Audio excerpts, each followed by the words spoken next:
Verstappen and came from 6th on the grid to lead teammate Sergio Perez home in a Red Bull 1-2 at the Belgian Grand Prix, as the team claimed a record-extending 13th successive victory, having been demoted from pole position as he claimed after receiving the 5-place grid penalty for exceeding his gearbox allowance. Verstappen eased through the field to become just the second driver to win 8 successive F1 races. Pole sitter Charles Leclerc was overtaken by Perez on the first lap, who held off the challenger Mercedes Lewis Hamilton to claim his third podium of the season. Fernando Alonso arrested Aston Martin's recent stump and took 5th ahead of George Russell and Lando Norris. Alpine's Esteban Ocon produced late overtake on Alonso's teammate Lance Stroll's playmates, while Yuki Tsunoda took a valuable point for AlphaTauri Intense, but Verstappen gained 2 places on the opening lap as Ferrari's Carlos Sainz and Oscar Piastri tangled at the first bend in an incident that eventually led to the retirement of both cars before the Dutchman calmly eased past Hamilton, Leclerc and Perez to take the lead after lap 17 of 44 laps. From there, a brief rain shower wasn't strong enough to force any of the field onto intermediate tyres, and the only threat was Verstappen extending his winning run as he almost went off at high speed in No Rouge. With disaster averted, Verstappen eased into the distance, ignoring suggestions from his race engineer to drive more carefully as he opened up a 22-second gap to Perez by the time they took the checker. The 25-year-old, who appears all but certain to claim a third successive driver title, extends his lead to Perez over 125 points going into the summer break, having also won Saturday's sprint at Spa. "I knew we had a great car and it's just about surviving turn 1, Verstappen said. "I could see it getting really tight, so I was just going to stay out of that, and it worked out, thankfully. From there onwards, we made the right overtakes and moves. I got a bit stuck in the DRS train at the start, but once I could really do my own pace, again, really enjoyable." When the season resumes at its home race in Zandvoort in late August, Verstappen will have the opportunity to match Sebastian Vettel's record of 9 successive GP wins, which also set in a Red Bull back in 2013, along with extending the overall record they set in Hungary last time out. Red Bull now has the most successive wins within the season, having won 12 races out of the 2023 campaign, building a 256-point lead over rivals Mercedes. Verstappen has been top of the standings for each of the 3 previous competitive sessions on an action-packed sprint weekend, but Red Bull's decision to fit a new gearbox on his RB19 at least provided the sport's dominant force with a slight challenge for Sunday's race. Having won from 14th on the grid at Spa last year, Verstappen was confident he could repeat the feat from further up, and the relative ease of the overtaking around the circuit was one of the reasons Red Bull chose this weekend to fit the gearbox. Their thinking was swiftly justified as Verstappen used Red Bull's brilliant drag reduction system to make effortless overtakes in the first part of the overtaking that part of the lap. While his charge into the lead wasn't as quick as some might have expected, the way he pulled away from Perez after moving to the front on lap 17 left little doubt as to who was making a cautious approach on the opening stint. Verstappen was repeatedly told over radio by engineer Gianpiero Lambiase that he wasn't being sensible by pushing too hard on the final stint, but the Dutchman appeared hell-bent on opening a gap that would allow him to pit again for fresh tyres to get the fastest lap. "I did slow down after the radio message," Verstappen said. "We looked at the numbers, we look on the wear of the tyres, and the track is super hard on the tyres, so we don't want to do anything unnecessary, and that's what we did until the end." Ultimately, it was his own rival Hamilton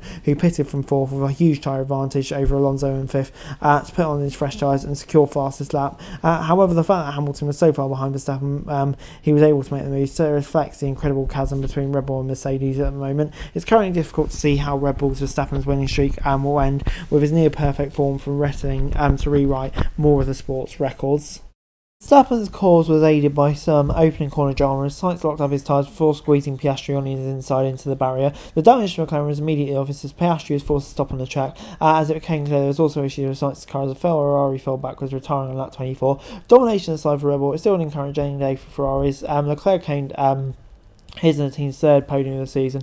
They began hoping to contend for titles. Ferrari's often performed well in qualifying, but lacked the pace to stay ahead of the likes of Mercedes and Aston on a Sunday. But this occasion, Leclerc was able to deny Hamilton what would have been a 4th podium in 6 races. Aston Martin, who were Red Bull's closest challengers in the opening weeks of the season, were unable to keep pace with Leclerc and Hamilton. Having been the surprise of the story of the season and so far, Aston Martin will hope they can use some rest a concerning slide down the back of the field. But behind Alonso, Russell produced another good recovery drive and what was a largely disappointing weekend to take 6. McLaren were brought back down to earth with their recent resurgence, which has seen Norris take the consecutive second place finishes as they struggle with high tyre deg. The team will hope their struggles were heavily impacted by setup choice, obviously with wet on Friday and Saturday in Spa, high rear wing before the downforce, etc. Ocon 8 provided some much needed respite for Alpine, with the team announcing on Friday that Otmar Safnauer and Alan Pallane will be leaving the team. Meanwhile, Yuki Tsunoda will be buoyed by seeing his third points to the finish of the season, outperforming Daniel Ricciardo, who could only manage 16th. And yeah, Formula 1 now pauses for a summer break before returning to the Dutch Grand Prix on August 25th to 27th. So after an action-packed first half of the year, teams will be obliged to shut down F1 operations at factory for 14 days at some point during the break. There promises to be a special atmosphere at Zandvoort, with Max Verstappen looking to match Sebastian Vettel's record of 9 successive wins in front of the Orange Army. The fun doesn't stop there either, with the Italian Grand Prix following a week later at Monza, as the season resumes with a European doubleheader before fighting for the final 8 races in the flyaways. And before we go, let me run you through the classification from this weekend's race. And yeah, Max Verstappen winning. What more can you say about him? Just another dominant drive from him. He could start last, and I'm pretty sure he can win now. But moving on into Perez in second. And yeah, I think even in second, with a car that Verstappen won by 20 seconds, starting 5 places below him, whatever it was, yeah, he will be really disappointed with that. He should be doing better than that. I think he knows it. Leclerc in third, probably had about the same race pace as Hamilton, but luckily got ahead of him earlier in the weekend. That was crucial. And yeah, much needed podium for Ferrari. Hamilton fourth, probably disappointed to miss out on the podium, but still fourth for the fast lap. Good result. And yeah, he thoroughly outperformed Russell this weekend. Alonso in fifth, good resurgence on a tough weekend for Aston Martin. Hopefully they can turn their fortunes around again after the summer break. With Russell in sixth. And yeah, like I say, not a great weekend for Russell, but still some decent points in the end, with Norris in seventh. Yeah, I mean, I think I don't know how he ended up there, because he seemed last at one point, but fair play to him, and still decent points for McLaren on a weekend where they didn't really have it their own way. In Ocon they got 8 for Alpine, a much needed points finish for Alpine. Hopefully that will give the team a much needed confidence boost. For Stroll in 9th, yeah, points finished, they'll take it even lower half of the points. And Tsunoda in 10th, I think that's a big point for him, because people were feeling Ricciardo starting to get on top of that battle. So hopefully that'll give him some confidence. Gasly will be frustrated to miss out on points, but buoyed by his P3 yesterday, I suppose. With Bottas in 12th and Zhou in 13th, relatively close to points. So I think that will be frustrating for Alfa Romeo, especially with AlphaTauri scoring. Albon in 14th and Sargent in 17th. I think that's really disappointing for Williams. This is a weekend they were targeting for great results. And then Magnussen 15th and Hulkenberg 18th. I think poor Haas race pace strikes again, really. And yeah, they are struggling with that. And Ricciardo in 16th, like I say, obviously, disappointing weekend for him. All kind of screwed up when he went wide on that lap in qualifying. That proved to be costly, even though I think he had the underlying pace there. And then you got Sainz and Piastri. For me, that was Sainz's fault, and yeah, obviously cost both drivers, especially Piastri. Gutted for him, considering the great weekend he had so far up to that point.